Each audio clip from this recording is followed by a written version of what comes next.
You think about the last 24, 36 hours for the Penguins.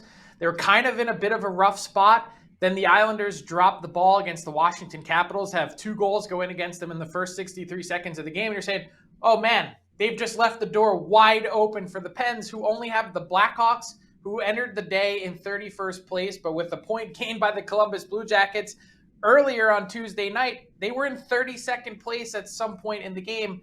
And it ends up being a crushing loss again for both teams because the Blackhawks end up gaining points in the Connor Bedard race. And the Pittsburgh Penguins get their hearts ripped out by Buddy bleeping Robinson. I mean, think about some of the goal scorers for the Chicago Blackhawks in the last few days. Anders Bjork, Buddy Robinson. I mean, they're running a fantasy camp at this point in Chicago, and yet they go into Pittsburgh and take down the Pens. Sidney Crosby, 6 grade A scoring chances, no goals. Yep.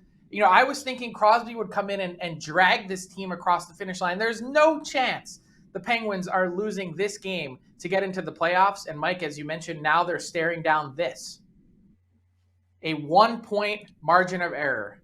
1 point lost. Any 1 point won by the New York Islanders on Wednesday evening tonight. Any 1 point lost by the Pittsburgh Penguins on Thursday. That's it. They're down to their final breaths. And I guess if you would have asked this question in November or December, no one would have seen this coming for the Pittsburgh Penguins. I don't think so. I mean, they were deep enough. They had the experience. They had good goaltending. But, I mean, a lot of it's been Jari's been hurt. And when Crosby's not on the score sheet, this team just doesn't win, Frank. And some night it's the checkers and it's the matchups that take care of Crosby and company.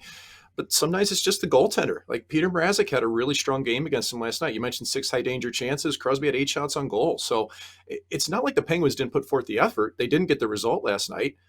And it's just been the accumulation of the entire season where they haven't been able to grab hold of these games that they needed to win and have efforts from their depth. It just wasn't there again last night.